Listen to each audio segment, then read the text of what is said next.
And welcome to the Monroe County Public Library and our favorite poem project. My name is Jennifer Lucas, and we are co-sponsoring the event with Indiana Review, and so I'm going to introduce you to Laura McCoy, the editor of the Indiana Review, and she will explain to you more of what we are doing. Thank you.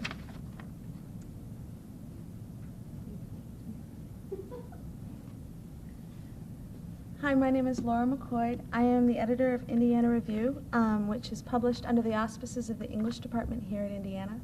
This is our most recent issue. And Indiana Review is a national literary magazine.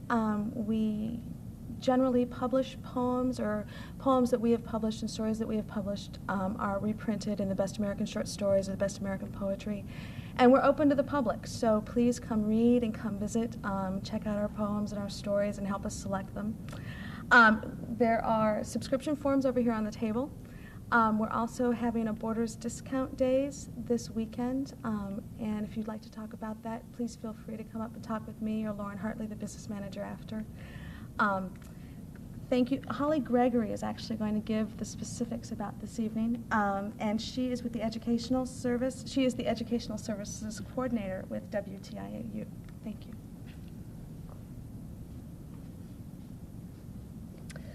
Hi. Basically, let me give you a little bit of info about the Favorite Poem Project. This was designed by Robert Pinsky, who's our current poet laureate, and well, let me give you what he sees as the vision of the Favorite Poem Project in his own words. The project creates a record at the end of the millennium of what we choose and what we do with our voices and faces when asked to say aloud a poem that we love. It is a gift to the nation's future, an archive that may come to represent, in a form both individual and public, the cultural consciousness of the American public at the turn of the millennial century. The idea, put plainly, is to listen to the American audience for poetry. This undertaking is rooted in two convictions: that poetry is above all a vocal art, and that American poetry, from the time of Whitman and Dickinson, has been one of our glories and national treasures. These two ideas are related in that they both point toward the individual reader. That poetry is vocal means that its medium is the body of the audience. The poem as said by whoever takes pleasure in saying it, not necessarily a skilled performer or the author.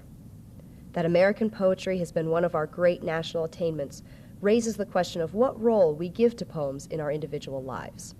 So, what that means is, this is sort of an open forum for people to read their favorite poems and talk about why they like them and what they mean. And then there is a postcard here, which is the submission form, that you're welcome to fill out and send in. And then some of these will be chosen for Robert Pinsky's sort of side of the archive, and the tape that we make this evening will be submitted to the project as well. So I think that's basically the Favorite Poem Project. And what I'm going to do is kick it off with one of my favorite poems. I'm going to do Langston Hughes, who's a wonderful poet. And this is a poem called Aunt Sue's Stories. And I think I'll say why I like it first.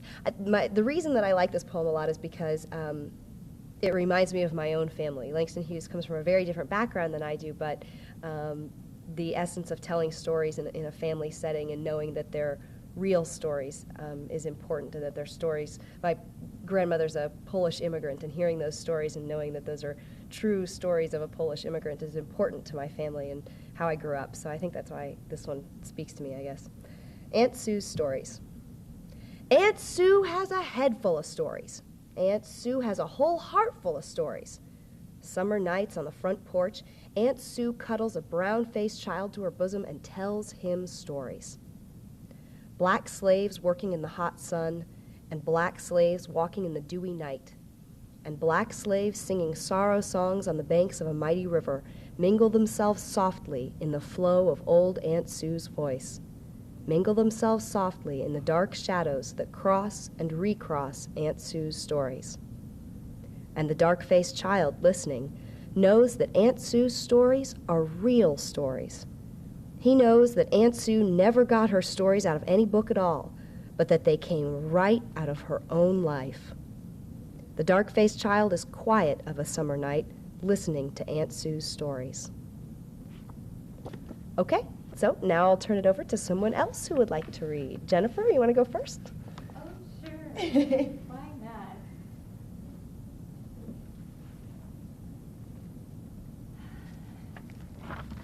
Hello. I'm going to read a story.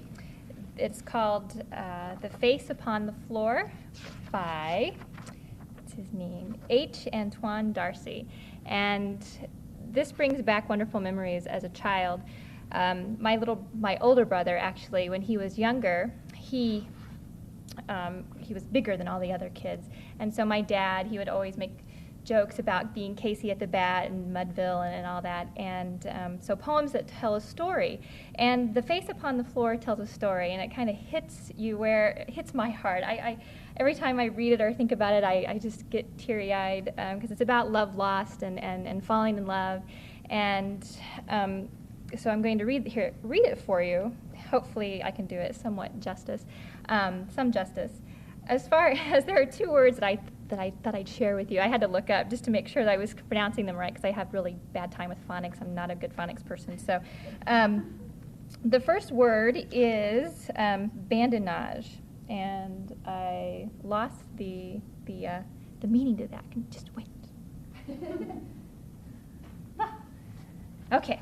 Bandinage, it's playful repartee, banter. It's a French word.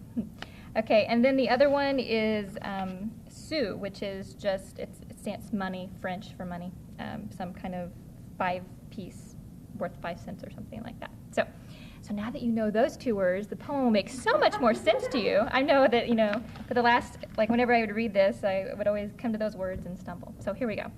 Okay, The Face Upon the Floor. 'Twas a balmy summer evening, and a goodly crowd was there, which well-nigh filled Joe's barroom on the corner of the square.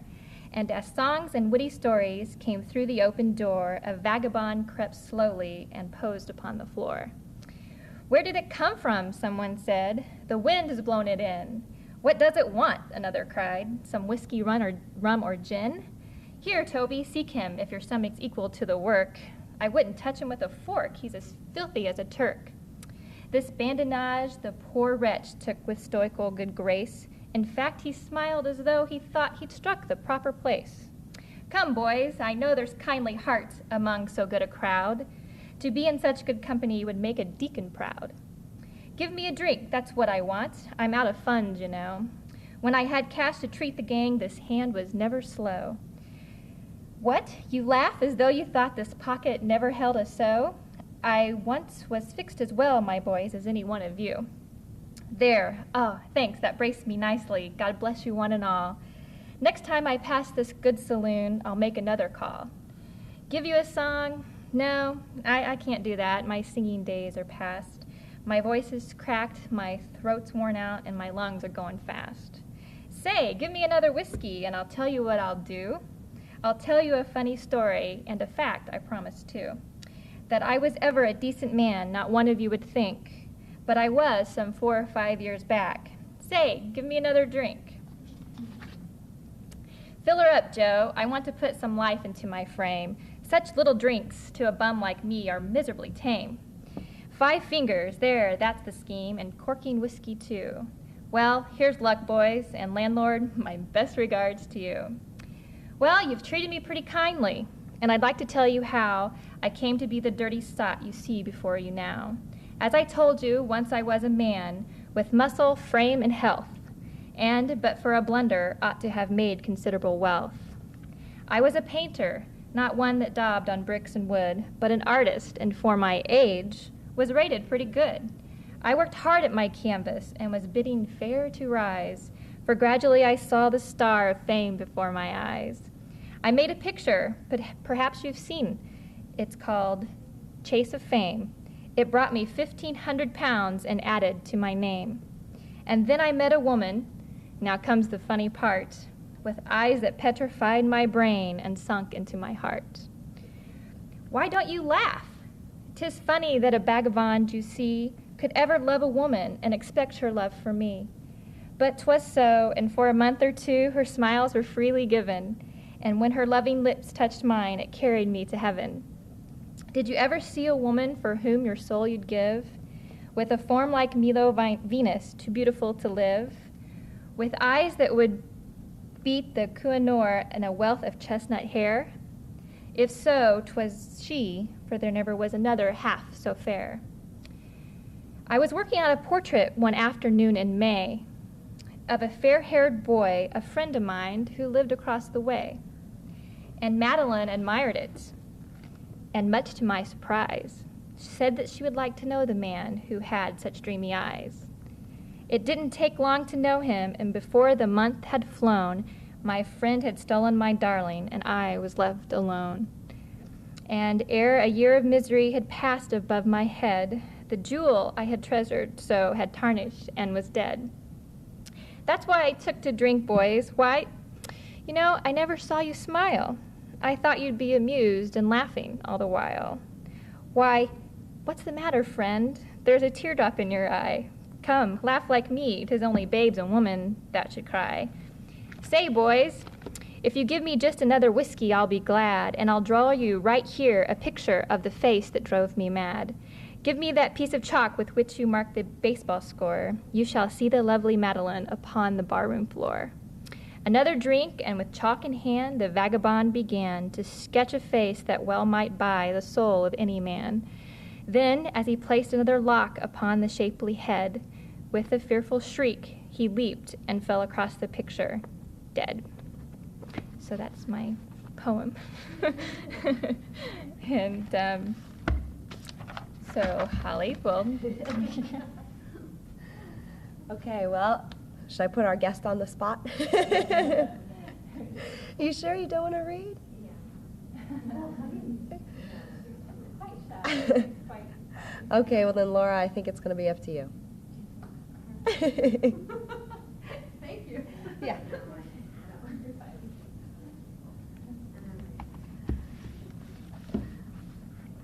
One of the most thrilling things about, well, in the office when we started talking about doing this, everybody got really excited because it's so exciting to read poems that you love to people and just kind of let them know about it. And I also chose a poem from my childhood, and I grew up with Shel Silverstein, who I love dearly and who taught us lots. And the poem I've chosen to read is Sarah Cynthia Sylvia Stout Would Not Take the Garbage Out. My mother would quote this in order to get us to do our chores. And I hope you enjoyed as much as I do. Sarah Cynthia Sylvia Stout would not take the garbage out. She'd scour the pots and scrape the pans, candy the yams and spice the hams. And though her daddy would scream and shout, she simply would not take the garbage out. And so it piled up to the ceilings, coffee grounds, potato peelings, brown bananas, rotten peas, chunks of sour cottage cheese. It filled the can, it covered the floor, it cracked the window and blocked the door. With bacon rinds and chicken bones, drippy ends of ice cream cones, prune pits, peach pits, orange peel, gloppy glumps of cold oatmeal, pizza crusts and withered greens, soggy beans and tangerines, crusts of blackburn buttered toast, grisly bits of beefy roast. The garbage rolled on down the hall, it raised the roof, it broke the wall. Greasy napkins, cookie crumbs, globs of gooey bubble gum, cellophane from green bologna, rubbery, blubbery macaroni, peanut butter caked and dry, curdled milk and crusts of pie, moldy melons, dried up mustard, eggshells mixed with lemon custard, cold French fries and rancid meat, yellow lumps of cream of wheat. At last the garbage reached so high that it finally touched the sky, and all the neighbors moved away, and none of her friends would come to play. And finally Sarah Cynthia Stout said, "Okay, I'll take the garbage out." But then, of course, it was too late. The garbage gate had reached across the state, and from New York to the Golden Gate, and there in the garbage she did hate, poor Sarah met an awful fate. I cannot rightly now relate, because the hour is much too late, but children, remember Sarah Stout and always take the garbage out.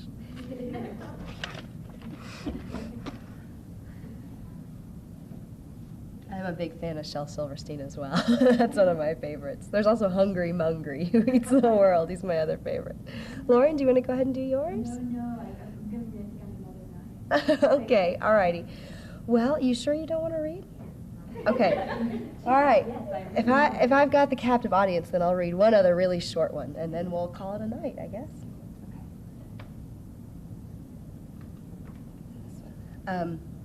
This is a poet named John Stone, who is a cardiologist, actually. He's dean of the Emory Medical School, and a fabulous poet.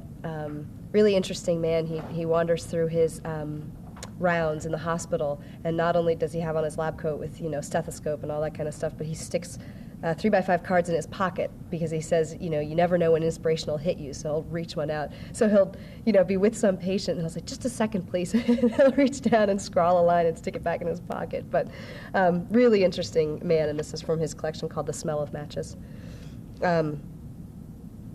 Actually, you know what? This one's too depressing. How about this one? Well, this one's about death, which really is no better, I suppose, in terms of the depressing level, but this one's nice. Okay, this is from In All This Rain. Death. I have seen come on slowly as rust, sand, or suddenly, as when someone leaving a room finds the doorknob come loose in his hand. So that's one of my other favorites. I just think that last metaphor is really nice. I think we'll call that a night and close this out. Thank you very much for joining us this evening. We all love poetry. It's wonderful, and the rest of this week should be a terrific celebration. Don't forget to make your own submissions to the project so that we can get a sort of national archive of what poetry means in our lives. And I think that's it, so thanks a lot for coming.